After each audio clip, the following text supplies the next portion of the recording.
Hey everyone, for my Enviro project, I decided to make a film on the history and impact of oysters in the Chesapeake Bay. To complete my film, I did tons of research, including watching films on YouTube, reading a book on oyster history, talking to scientists at the Chesapeake Bay Foundation over the phone, and I also visited an oyster aquaculture factory, distance of course. To provide you with a brief overview on oysters and what they do for the bay, for thousands of years, the Chesapeake Bay has been home to what is called the eastern oyster. These oysters are filter feeders with bivalves that cycle water through their systems in search of phytoplankton. As these oysters filter the water, small particles of sediment are disposed of in the form of pellets, and a steady stream of purified water is released from the oysters. This is one of the main reasons why oysters are a keystone species and vital to the functioning of a healthy bay ecosystem. They filter the water. Oysters also significantly reduce the nitrogen concentration in water.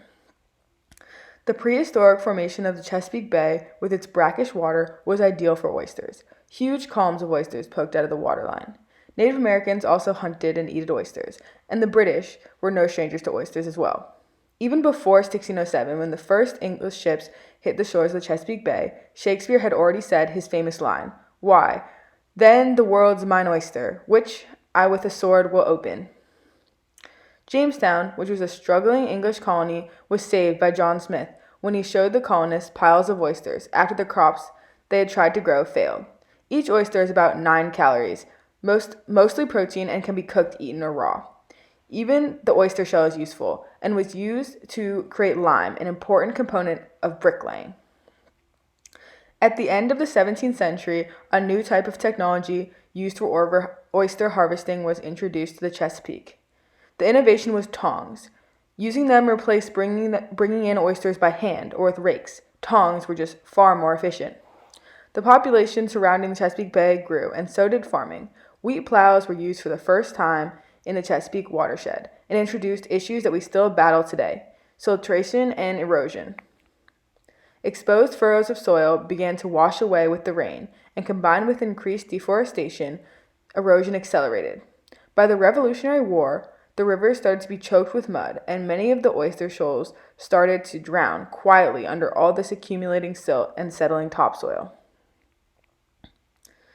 In the Northeast, oysters were very popular, but yet these oystermen didn't use tongs. They used dredges. Dredges have a triangular black frame with sharp spikes on one edge and a rope net on the back. They did 5 times the work tongs would do in a day. After depleting their oyster beds, northeastern oystermen thought the solution was to bring dredging to the Chesapeake. After dredging, there was canning. Canning was an extremely powerful innovation because it meant oysters could be shipped by train nationwide. Immigrants now poured into the city of Baltimore from Germany and Ireland and worked in these packing houses as Baltimore became an oyster city. Even small towns like St. Michael's grew as the railroads expanded to them as well. This period from the mid to late 1800s became known as the Chesapeake oyster boom. In 1867, laws were passed to regulate the industry, forming an oyster police force, requiring licenses, and issuing guidelines for dredging and using tongs.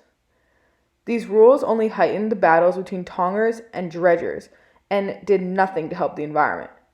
By the 1890s, these rich oyster beds were becoming depleted. And then passed the Coal Law, which set a 2.5-inch standard size of oysters, and anything smaller had to be thrown back. Commissions were then formed to study problems, and scientists went to work to study the problems of oyster depletion. Oysters, they said, could be raised and farmed through aquaculture, and so there was a new divide between those who believed oysters should be caught through natural methods and the benefits preserved for those in Maryland, and those who would let in outside companies who would create new oyster companies based on aquaculture. So, the oyster populations continued to dwindle in Maryland, and the oystermen adapted by no longer specializing in just oysters, but also fishing for crabs and fish. Oystermen now became watermen. In 1927, another round of laws was passed, raising the minimum standard to 3 inches now. It was discovered new oysters grow well on the shells of old oysters, and so oyster shells were being planted so that oyster spat would catch onto them and attach them to the bar, therefore expanding it.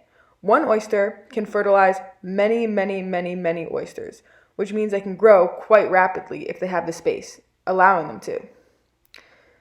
Still, it was downhill for the oyster. Fertilizers, poultry farms, toxic runoff.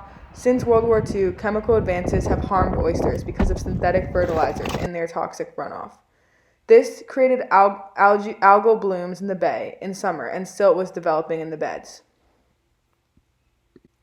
Then, from 1955 to 1965, MSX and dermo, two diseases, infected the oyster beds and reduced the oyster population to half. Other oysters were now being transported to these spots to try to up the numbers. At first, between 1960 and 1967, this seemed to work well, and there was a period of optimism. Then, in 1972, Hurricane Agnes hit. The rivers swelled over the banks. The topsoils of rivers further trickled down and made its way to the bay, covering it with debris. The dam at the base of the Susquehanna River was opened, and 14 years of sediment exploded out. It was rich in chemical fertilizers and fed algal blooms for years to come. All the oysters in the upper Chesapeake Bay died. It was, though, a great victory when the Clean Water Act was passed in 1972, regulating wastewater discharge and encouraging conservation practices. Scientist Don Mutt Merritt became a leader in trying to restore oysters to the bay with aquaculture. Still, there were still plenty of oxygen deserts and algal blooms, depleting the oyster supply further and also impacting life in the bay. In 1993, a group of people sat down around what is called the Oyster Round Table to figure out how to raise the oyster population and help the surrounding environment. They came up with goals to endorse the aquaculture program, establish oyster recovery areas, and establish a body known as the Oyster Recovery Partnership. They took disease-resistant oysters from Horn Point Labs and then put them in bars in the Chesapeake Bay. In 2008, there was a giant oyster gardening movement. People were now paid to grow oysters on their waterfront property. It would make them feel involved and feel personal investment and connection to the growing issue. Oystermen were very skeptical of oysters grown in labs or farms, and they did not like aquaculture. Everything changed for them when Martin O'Malley, a progressive, became governor of Maryland. He directed funding initiatives to move oystermen to aquaculture. Productive bottoms that were once prized oyster hunting grounds were turned into sanctuaries and were closed to hunting. Sanctuaries were now 24% of viable oyster bars. It's a new day for the oyster in the Chesapeake Bay, as science-based aquaculture along with tough conservation measures are reversing hundreds of years of depletion of the once plentiful Chesapeake gold. I also spoke to Professor Bosch, and this was his favorite memory at work. Told the colleague, my person I was supervising, that we're going to be able to produce 1 billion oysters a year, oysters fat a year. And he said, no, don't tell anyone that because I can't do that. That's too much. And I said, trust me, you will do it. And then we within a short period of time, we exceeded 2 billion a year. I spoke to Pat Beal from the Maryland Oyster Restoration Center, who said,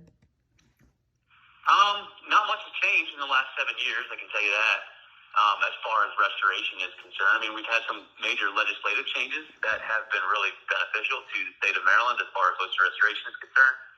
The biggest one, I think, in the past 7 years would be the designation of our 5 major tributaries that we're currently targeting for restoration being assigned permanent sanctuary status.